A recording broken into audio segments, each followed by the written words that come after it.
Alternative politics जो है ये खड़ा नहीं हो पा रहा है, क्या जुट नहीं पा रहा है।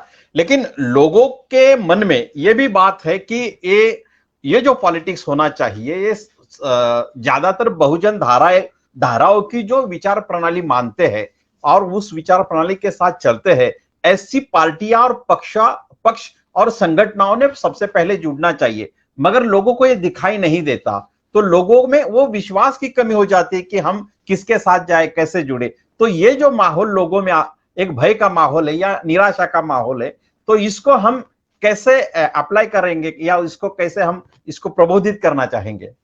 देखिए, अगर मैं नेशनल लेवल की बात करूं, अगर स्टेट लेवल से थोड़ा मैं ऊपर आ जाऊं, क्योंकि हो सकता है स्टेट लेवल पे बहुत सारा कंफ्यूजन हो, लेकिन राष्ट्रीय लेवल की यदि मैं बात करूं तो अगर मैं कांग्रेस बीजेपी को छोड़ दूं, तो जो सीरियस पॉलिटिकल पार्टीज है जिनका पॉलिसी, जिनको मालूम है देश और दुनिया में क्या करना है, तो वो 8-10 भी पार्टीज नहीं जिनका नेशनल लेवल का आउटलुक जो है वो क्लियर है।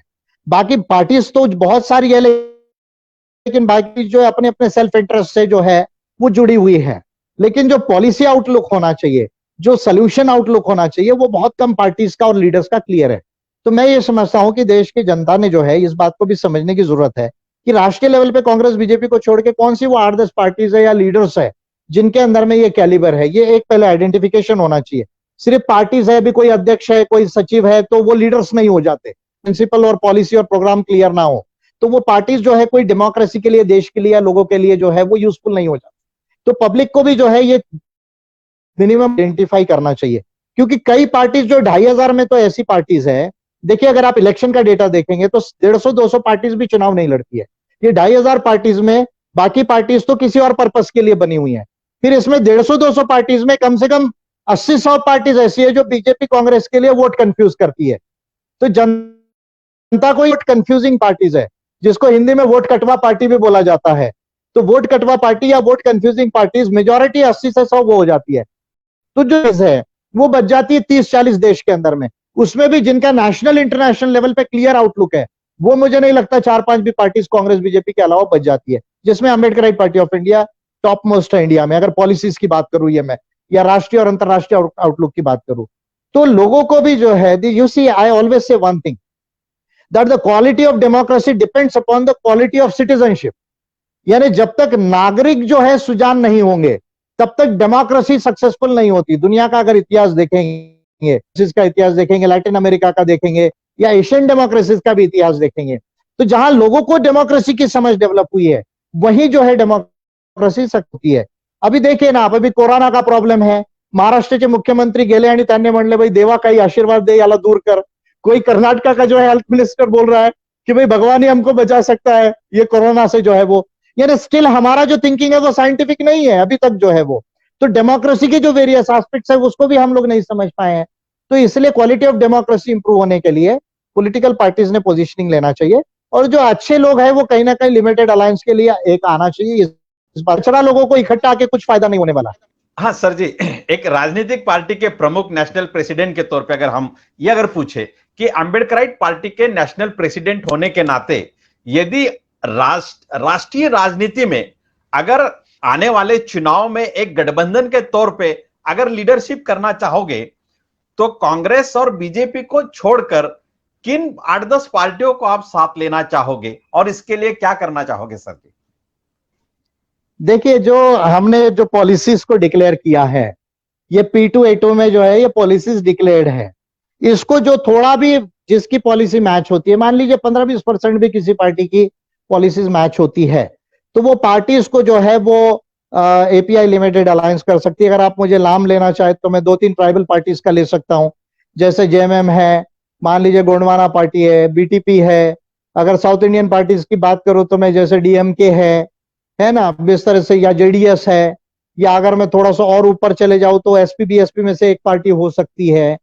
तो इस तरह के जो है पार्टीज, कुछ लिमिटेड पार्टीज है जो इसके करीब आएगी, जो नेशनल लेवल पे अगर एग्री करती है एक पॉलिसीज को, तो ऐसी 8-10 पार्टीज निकल सकती है जिनमें कुछ सुजानता है, जो कुछ उस लेवल तक जा सकती है। सर, आपकी पार्टी जो है खासतौर पे उसको ट्राइबल एरियाज जो है या आदिवासियों का जो एरिया है उसमें काफी हद तक उसको स्थान है आपकी पार्टी का। आज के दौर में अगर हम देखें कि आदिवासी समाज का या आदिवासी समाज बांधवों का अभी फिलहाल क्या ऐसे प्रॉब्लम्स है कि जो सबसे पहले टॉप प्रायोरिटी देकर उस प्रॉब्लम को सॉल्व करना चाहिए? इस बारे में एपीआई क्या सोच रही है? डेवलपमेंट का इशू है, जल जमीन जंगल का इशू है।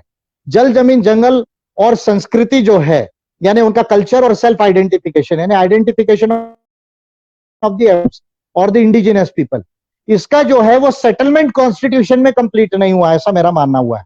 यानी अगर आप 5th शेड्यूल 6th शेड्यूल को यदि आप देखते हैं तो संविधान में जो इंडिजिनस राइट्स का सेटलमेंट, तरह से सेटलमेंट नहीं हुआ है। और एपीआई का यह स्पष्ट मत है, उसके लिए मैंने 2 बिल बनाए हैं और पार्लियामेंट में मेरी लाने का उसका प्रयास चल रहा है कि जो सब इंडिजिनस राइट्स है, जो आईएलओ कन्वेंशन 169 में जिसका प्रोविजन है और United Nations declaration of rights of indigenous people 2007, इनके आधार राइट्स, जिसको मैं कहता हूं land, territories, resources, culture and self identification, यानी जल जमीन जंगल का उसे मालिक बनाना एक्चुअल टर्म्स में, ये उनका सब जो है उसके लिए मैं प्रयास कर रहा हूं। और मेरी बात को ट्राइबल लोग बहुत बड़े पैमाने पर इंडिया में समझ रहे हैं, इस बात की मुझे खुशी है। जी, बहुत बहुत बढ़िया बात है आपकी। लेकिन अभी कुछ ट्राइब जो विचारवंत है, जो सोचने वाले कार्यकर्ता है, उनका वो एक बात उभर कर ला रहे हैं सामने कि हम आदिवासी है, यहाँ के मूल निवासी है, यहाँ के पूर्वज है, लेकिन हमें अभी केवल एक अनुसूचित जमाती बना दिया गया है। ये उनके एलिगेशंस होते हैं। तो ये जो एलिगेशंस उनके आ रहे हैं, तो इसके संदर्भ में आप क्या कहना चाहोगे सर? नहीं, देखिए, ट्राइब्स आर नॉट कास्ट, यानी tribes are you see ethnic communities जो है। तो यदि आप की उत्पत्ति में जाओ होमोसेपियंस के, तो हम सभी आदिवासी थे पहले, यानी गांव में आने के पहले जब हम जंगल में रहे तो जंगल में सब आदिवासी थे, फिर गांव में आ गए, गांव से शहरों में, वहां से फिर बाइफर्केशन हुआ है। तो यदि आप ओरिजिन ऑफ अगर होमोसेपियंस को देखेंगे और उसके कल्चर्स को यदि देखेंगे तो सारे लोग जो है वो आदिवासी थे।